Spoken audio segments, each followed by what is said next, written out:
안녕하세요. 오늘은 구강, 액체와 고체의 성질에 대해서 배워보도록 하겠습니다. 구강에서는 일단 고체 물질들이 어떠한 특성을 가지는지에 대해서, 그리고 고체의 종류들이 좀 있어요. 결정성 고체, 비결정성 고체에서 그런 부분에 대한 얘기를 좀 할 거고요.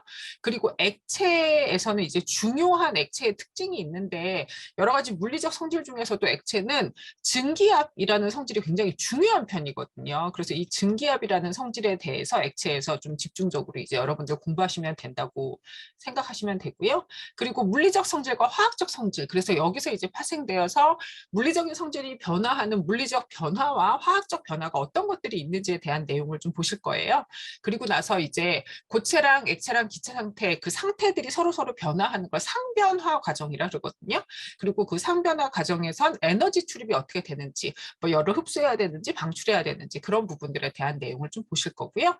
그리고 나서 상도표라 그래서 하나의 물질에 대해서 온도하고 압력이 변함에 따라서 그 물질이 고체, 액체, 기체 중에 이제 어떤 상태를 취하게 되는지에 대한 내용이 나와요. 상도표에서는 초임계 유체라는 내용이 나올 건데 그게 어떤 의미인지 정도 알고 계시면 될 것 같아요. 여기서 제일 중요한 건 일단 고체의 성질들 몇 가지와 액체 중에 증기압, 이 부분이 굉장히 중요하다라고 보시면 돼요. 저는 한양대학교 화학과 김민경입니다. 자, 먼저 고체를 보시면요. 고체는 크게 이제 두 가지로 나눌 수 있어요. 물론 고체를 구성하는 입자들의 종류에 따라서 나눌 수도 있지만 그렇게 말고 가장 기본적인 형태로 고체를 나눌 때에는 결정성 고체와 비결정성 고체로 나누거든요. 이때 결정성 고체라는 건 뭐냐면 구성하고 있는 입자, 그러니까 고체를 구성하는 입자인 이온이나 원자나 분자들이 잘 정렬되어 있다는 게 규칙적으로 배열되어 있다는 뜻이라고 생각하시면 돼요. 그래서 얘네들이 규칙적으로 배열되어 있기 때문에 방향성이 있고요. 그래서 지금 여기 보시는 그 광물이 결정성 석영이거든요. 그러니까 결정 상태를 띠고 있을 때는 안에 입자들이 규칙적으로 배열되어 있어서 이제 빛이 지나가는 길에도 이제 적당한 길이 생긴다든지 이제 그런 물리적인 특징이 생기겠죠. 근데 똑같은 SiO2로 구성이 되어 있다 하더라도 그게 비결정성으로요. 지금 여기 보시면 왼쪽에는 굉장히 이렇게 결정이 딱딱 정해진 위치에 규칙적으로 있는 반면에 오른쪽에서는 그렇지 못한 게 보이시죠? 이런 경우가 비결정성 고체고요.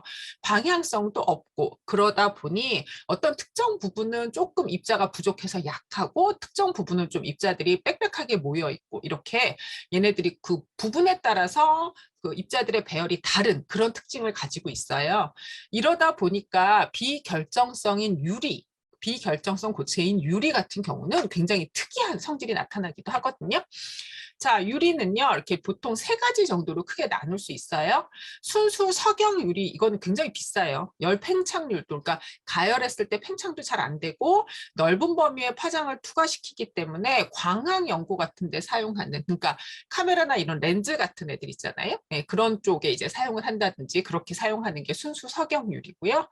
그다음에 파이렉스 이거는 왜 냄비 같은 데도 이런 거 이렇게 약간 갈색 나는 그 유리로 된 냄비 혹시 보신 적 있으세요?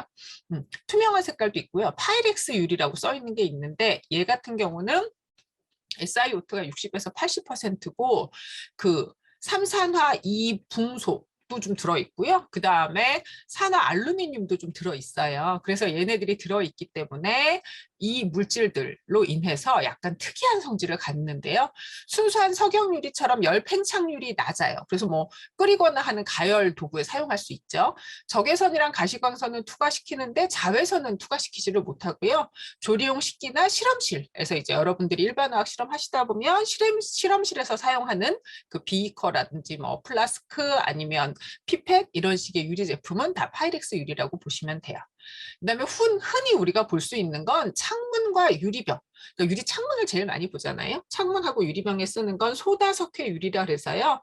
얘네들은 일단 SiO2 함량이 75%인데 거기에 아까 봤던 붕소나 알루미늄 말고 나트륨이나 칼슘, 그러니까 산화 나트륨이나 산화 칼슘 같은 애들이 조금씩 들어있는 그런 가장 싼 종류의 유리라고 보시면 돼요. 화학물질에 취약하고요. 그 다음에 열 충격에도 민감하고요. 그러니까 얘네들은 조금만 가열하면 팍 하고 깨지는 그런 특징이고요. 가시광선은 투과시키지만 자외선은 흡수하는 특징이 있고요. 창문하고 유리병에 사용하는데 그 혹시 광고 중에 깨지지 않는 아름다움 그래가지고 코렐이라는 식기류를 많이 이제 선전하는 광고가 있거든요. 얘가 되게 가벼워요. 식기 중에서 가볍고 도자기의 느낌도 나고 그래서 그냥 사용하는데 굉장히 편한 식기긴 하거든요. 그런데 이 코렐 같은 경우는 아주 압축이 된 3중 접합 유리로 만들어진 식기예요. 그래서 사실은 깨지지 않는 아름다움이라는 그 말이 왜 나왔냐면 유리를 3중으로 접합을 시키고 그걸 압축했기 때문에 굉장히 단단하다는 얘기거든요. 그래서 1.5m 높이에서 떨어져도 잘 안 깨져요. 하지만 얘네들의 특징이 3중으로 접합을 해놓은 상태라 갑자기 뜨거웠다 차가웠다 하는 이런 열팽창이 일어나면 유리 속에 채워져 있던 응력이라는 게 있는데 응력이 어떤 뜻이냐면 물체가 외부 힘에 저항해서 자기 원래의 모양을 지키려는 힘이거든요. 이 응력까지 한꺼번에 터져 나오면서 갑작스럽게 차가웠다 뜨거웠다 또는 뜨거웠다 차가웠다 하는 변화에서는 얘네들이 폭발하는 것처럼 아주 조각조각 짱 하고 깨지는 그런 특징들도 있어요. 그래서 비결정의 대표적인 그 성질은 깨졌을 때 특징이 없이 그냥 정말 완전히 쪼개지는 그리고 그 입자들의 크기나 이런 모양이 아무런 규칙성이 없는 거거든요. 그래서 자동차 유리 같은 경우는 그런 유리를 사용하면 막 유리가 뾰족뾰족하니까 사고 나면 더 크게 다치잖아요. 그래서 자동차 유리 같은 경우는 좀 비싼 이유가 걔네를 제조하는 과정에서 결정성을 부여하기 위해서 온도하고 압력 조건 그리고 안에 들어가는 물질의 조건을 좀 다르게 해서 자동차 사고 난 그 현장 보면 유리가 네모네모나게 이렇게 날카로운 부분이 없이 깨져 있어요. 네, 그런 식으로 그 비결정성인 유리라 하더라도 얘네들의 온도와 압력, 그 다음에 안에 있는 성분을 변화시켜서 결정성을 사람들이 부여할 수도 있다. 그 정도 알고 계시면 될 것 같아요. 자, 결정성 고체의 종류는 이제 이 결정을 이루고 있는 입자의 종류에 따라서 결정성 고체의 종류가 나오는데 이온성 고체, NaCl처럼 플러스 마이너스가 계속 번갈아서 생긴 그런 고체도 있고요. 그다음에 얼음처럼 물 분자들이 분자간 힘에 의해서 근데 물 분자는 우리 앞에 내용에서요 그걸 배우셨었죠? 그 분자의 구조와 성질 여기에서 물 같은 경우는 이 산소가 전기 음성도가 큰 애고 산소랑 직접 결합한 수소가 있으므로 물은 수소 결합을 하는 아이였고 수소 결합은 분자간 힘 중에 굉장히 센 편에 속하기 때문에 물 분자들이 수소 결합에 의해서 아주 차곡차곡 규칙적으로 배열된 분자성 고체, 얼음 이런 애들은 이제 구성 입자가 물이라는 분자다 이렇게 보시면 되고요. 그리고 금속도 이제 고체가 되잖아요. 근데 이 금속성 고체는 제가 앞부분에 이온 결합하고 금속 결합할 때 전자 바다 모형이라고 얘기했었던 거 혹시 기억하세요? 금속은 철이나 구리 같은 이런 금속 덩어리가 있잖아요. 쇳덩어리. 그러면 철이 이 원자 상태로 존재하는 것이 아니고 제일 바깥에 있는 전자 두 개가 언제든지 나와서 돌아다닐 수 있는 전자이니까 우리는 그걸 자유전자라고 불러요. 그래서 이런 자유전자들이 돌아다니므로 철은 전자 두 개를 잃고 2 플러스 양이온이 되고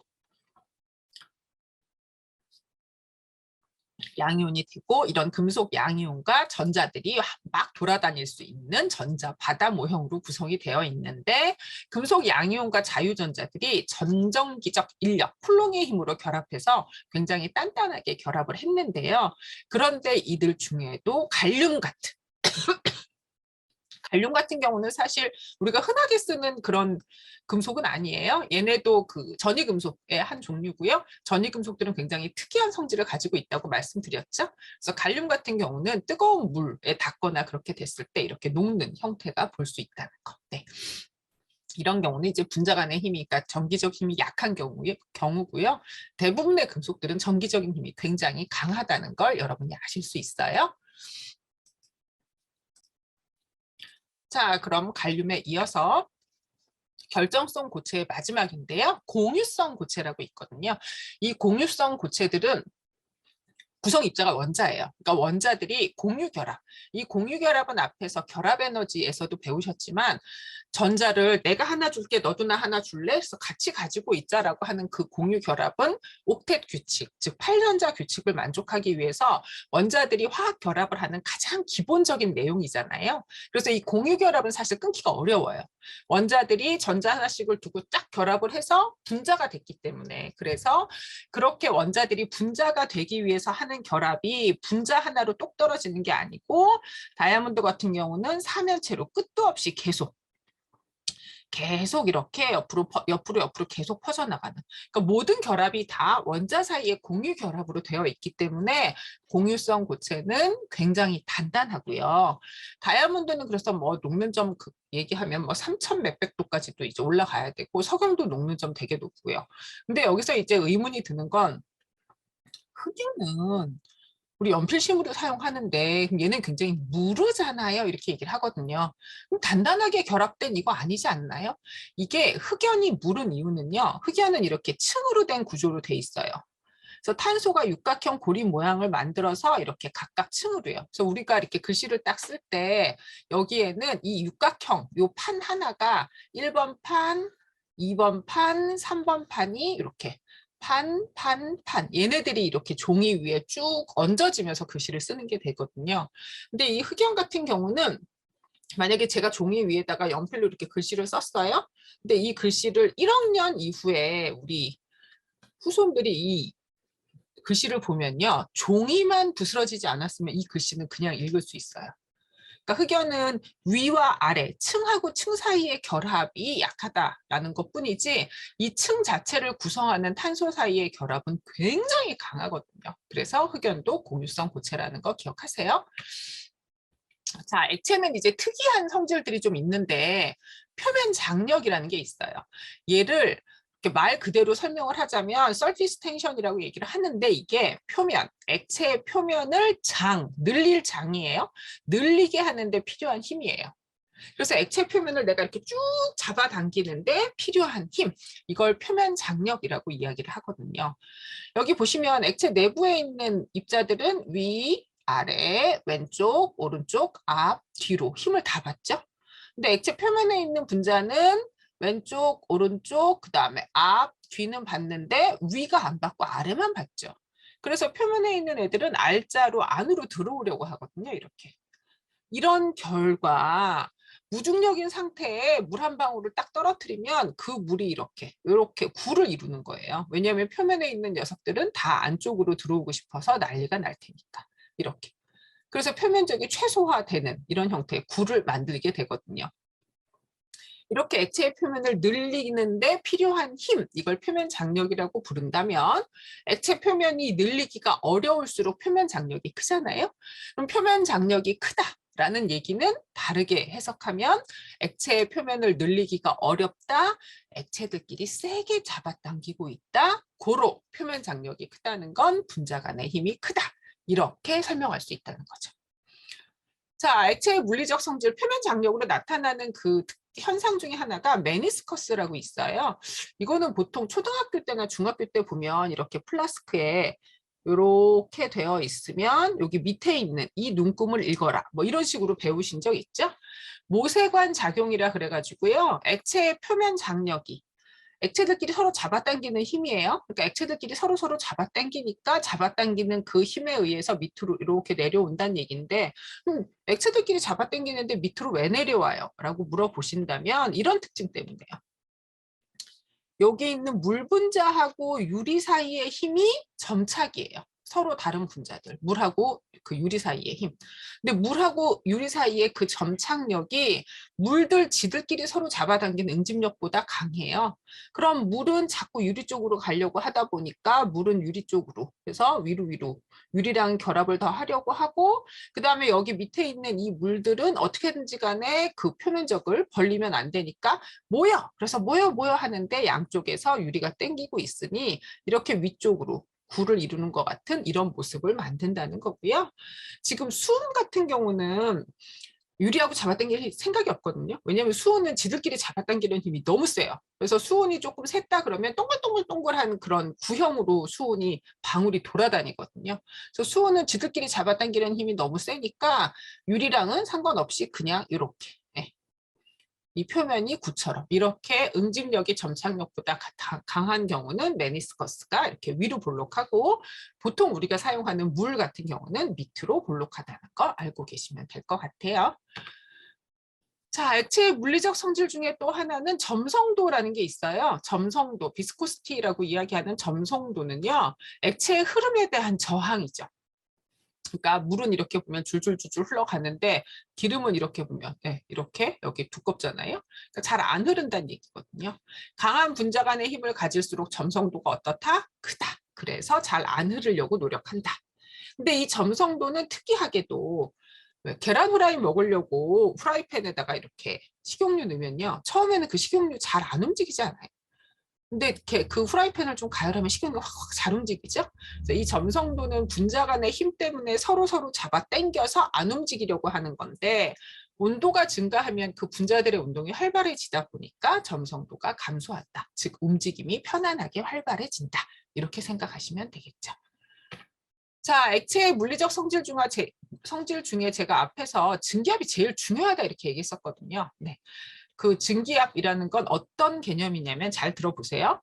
제가 물을 한 잔 놓고요. 물 한 잔을 처음에 이렇게 물을 딱 여기 반 정도, 아니, 반도 아니구나. 한 4분의 1 정도 물이 들어가게 컵에다가 물을 한 4분의 1 컵 정도 해놓고 위에다 뚜껑을 딱 닫은 거예요. 이렇게.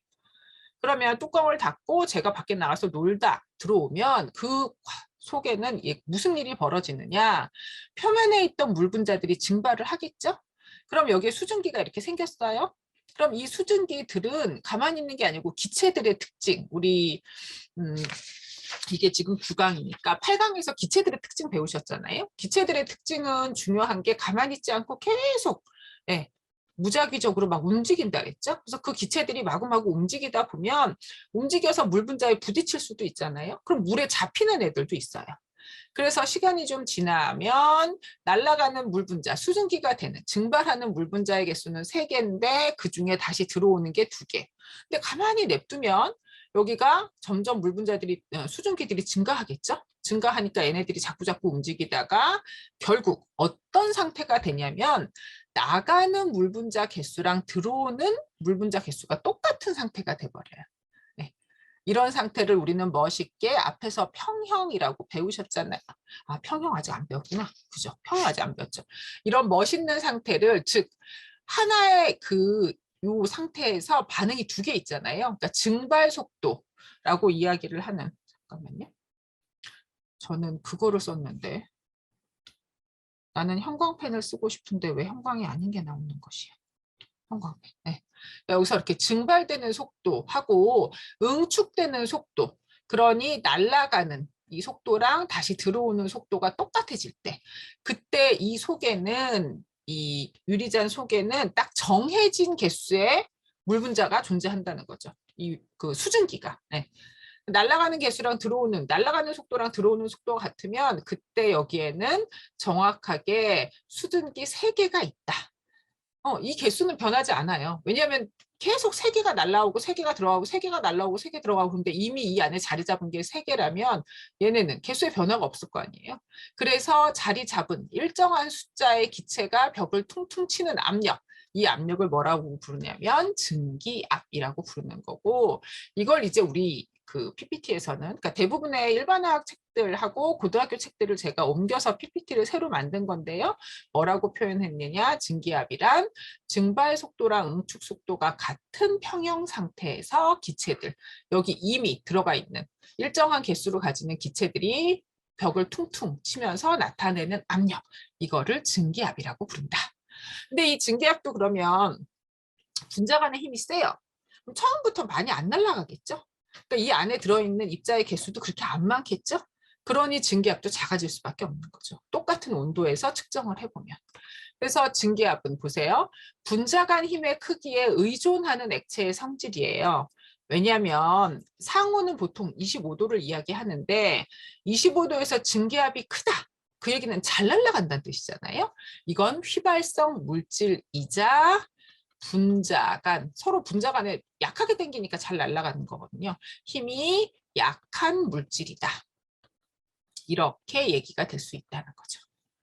그래서 주어진 온도에서 증발 속도랑 응축 속도가 같은, 왔다 갔다 하고 있는데 변화가 없는 것처럼 보이는 상태를 동적, 다이나믹 이퀄리브리엄, 이렇게 이야기를 하거든요. 네. 그러니까 움직이기 때문에.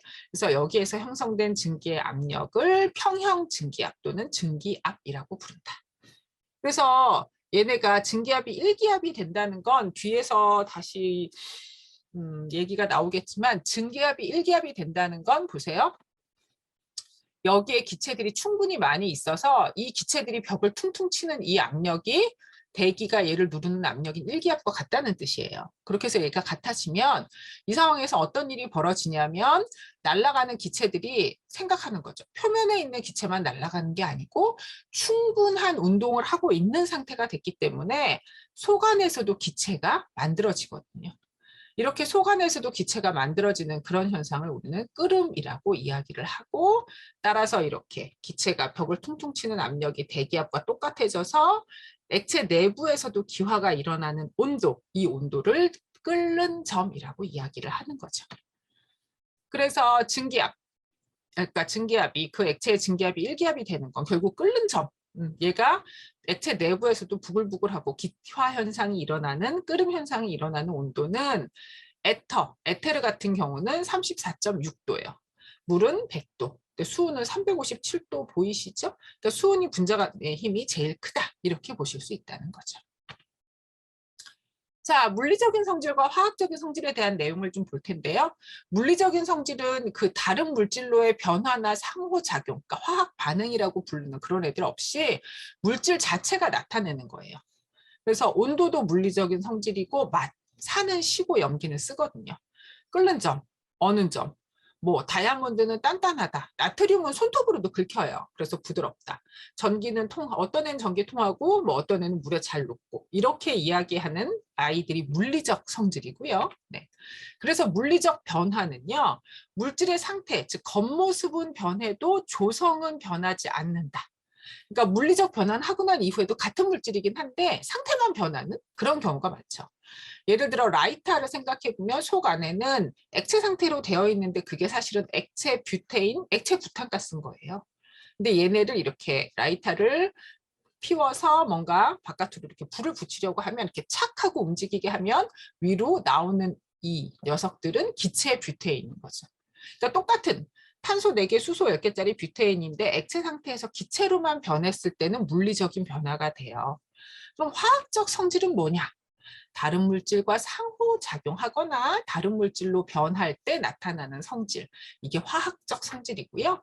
예를 들어 철 같은 경우는 산소랑 결합해서 산화철, 그래서 빨갛게 녹이 슬고, 철 자체는 손톱으로 안 긁히는데 녹이 쓴 그 빨간 녹슨 철 있잖아요, 산화철, 걔네들은 손톱으로 이렇게 하면 긁혀지고 부스러지거든요.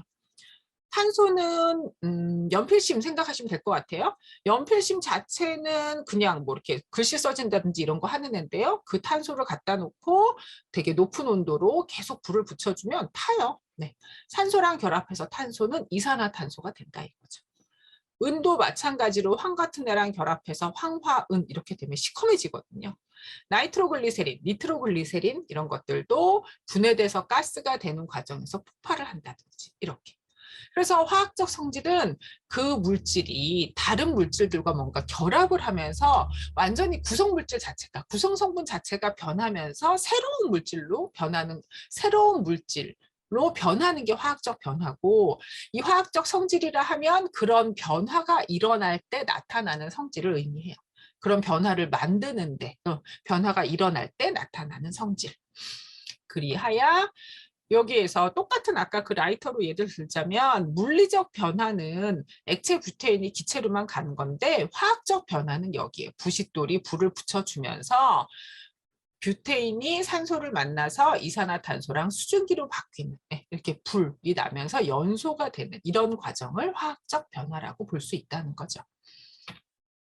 자, 상변화를 보시면요. 이게 상태가 변한다. 상태 변화 또는 상변화 이렇게 이야기를 하는데요.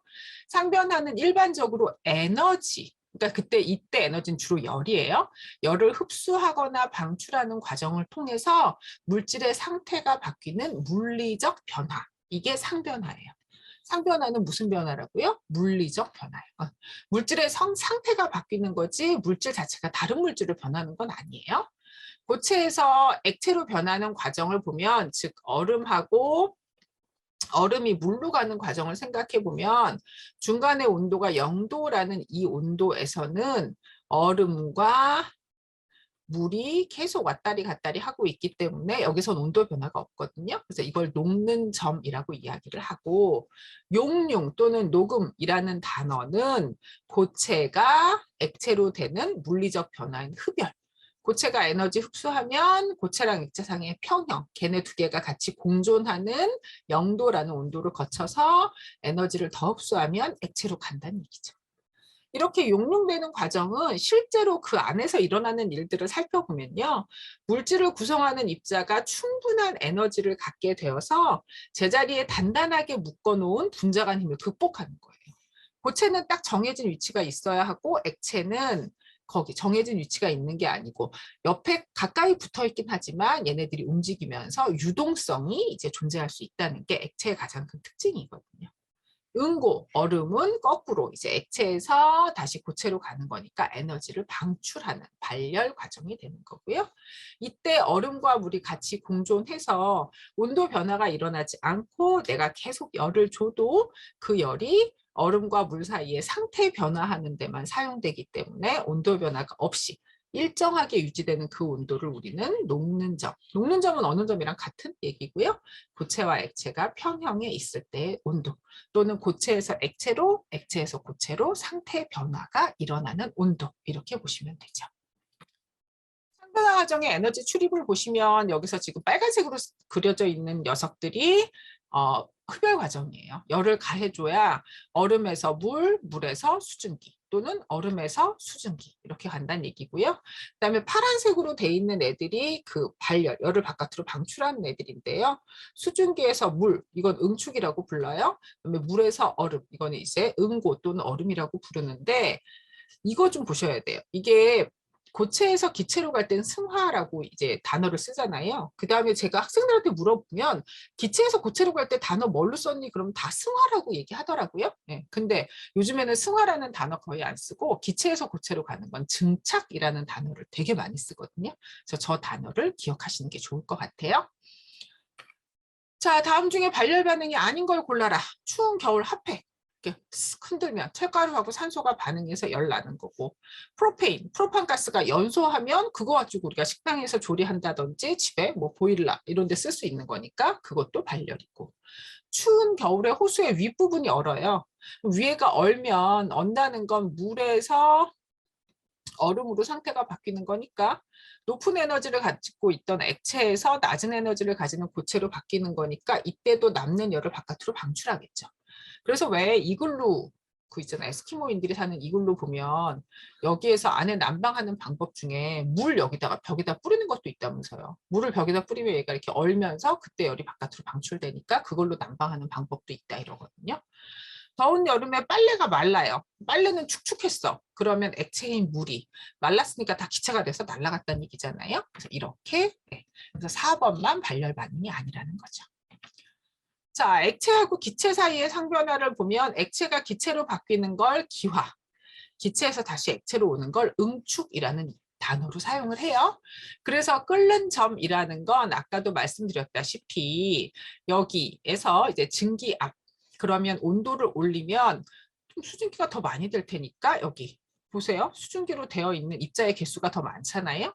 그럼 이 입자들이 벽을 퉁퉁퉁퉁 이렇게 치는 압력도 낮은 온도보다 높은 온도가 더 올라갈 텐데 그렇게 하다가 얘네들이 대기압력, 일기압과 같아지게 되면 아까 말씀드렸다시피 충분한 운동 에너지를 가진 상태가 되기 때문에 액체 내부에서도 기화, 라면 먹으려고 물 끓일 때 표면에 조그맣게 냄비에 이렇게 뭔가 기포 생기면 물 끓는다고 안 하잖아요. 속에서 부글부글하고 올라올 때를 끓는다라고 이야기하죠. 액체 표면에서 뭐가 생길 때 기포가 생겨서 걔네가 위에까지 올라오는 이런 상태를 끓는 온도, 끓는 점이라고 이야기한다는 거. 그리고 그 온도는 증기압이 대기압과 같아지는 온도라는 걸 반드시 기억하셔야 돼요. 자, 증발하고 끓으면 달라요. 여기서 곧 이 증발이라는 건요, 표면에 있는 애들 중에 이 표면에 있는 애도 가만히 있는 게 아니고 지들끼리 딩딩딩딩 부딪히면서 진동도 하고요. 네. 진동도 하고 그다음에 얘네가 자리 이렇게 바꾸면서 뭐 병진 운동 같은 것도 하거든요. 그러니까 표면에 있는 입자들 중에 운동 에너지가 좀 큰 입자가 표면에서만 바깥으로 튀어나가는 거. 이게 증발이 휴요. 끓으면 그게 아니고 얘네들한테 열 에너지를 공급해서 속 안에서 충분한 열 에너지를 가지고 이 속 안에서 기화가 일어났을 때 내부에서 액체가 기체로 변할 때를 끓음이라고 이야기를 해요. 자, 가열곡선을 좀 보시면 저는 항상 의문인 것이 이게 직선들의 그 합인데 이걸 왜 가열곡선이라고 부르는지 모르겠지만 일단 보시죠. 처음에 고체 상태예요. 그럼 이 시간이 결국 얘한테 떼준 열 에너지의 양이거든요. 열 에너지. 다시 써야 되겠다. 글씨가 왜 이렇게 이상하지? 지우고 여기서 시간이 의미하는 건 결국 외부에서 공급한 열 에너지를 의미하는 거고요. 네. 처음에 고체 상태였어요. 그러면 열 에너지가 어떻게 돼요? 그 계속 가해짐에 따라 고체의 온도가 올라가죠.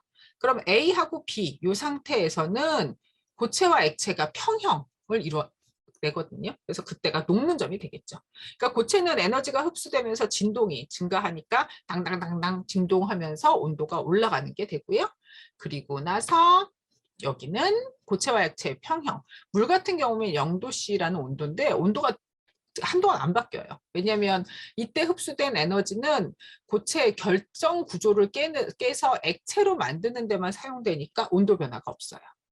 자, 그리고 나서 액체 상태로 이제 완전히 바뀌었으면 계속 열 에너지를 주면 그게 액체 입자들의 분자 운동이 증가시켜서 점점 온도가 올라가는 거고요. 네. 그리고 나서 액체와 기체, 그러니까 평형을 이루면 흡수된 에너지, 기화열은 액체를 기체로 만드는 데만 사용되니까 온도 변화가 없다. 그래서 물의 경우는 아까 여기가 0도씨였으면 여기가 100도씨가 되겠죠. 그리고 나서 기체. 기체 분자 운동이 활발해지므로. 근데 분자 운동이 활발해지는데 왜 온도가 올라가나요? 라고 물어보신다면 앞에서 운동 에너지는 2분의 3 kT. 입자의 평균 운동 에너지는 절대 온도에 비례한다라는 걸 배우셨으니까요. 자, 상도표는 물질들의 상태에 관한 관계예요. 그래서 이제 물의 상도표를 보시면 물은 딴 애들이랑 좀 다르거든요. 딴 애들은 이 상도표 그래프가 어떻게 그려지냐면요. 딴 애들은 이렇게 그려져요. 이렇게 고체로 이렇게 쭉 가다가 이렇게 지금 뭐가 다른지 아시겠어요? 물은 여기에서 보시면 형광펜. 물은 빨간색이 왜 맞으냐? 형광펜. 여기가 이렇게 이 기울기가 음수고요. 물 이외에 다른 애들은 여기 고체에서 액체 사이의 기울기가 양수예요.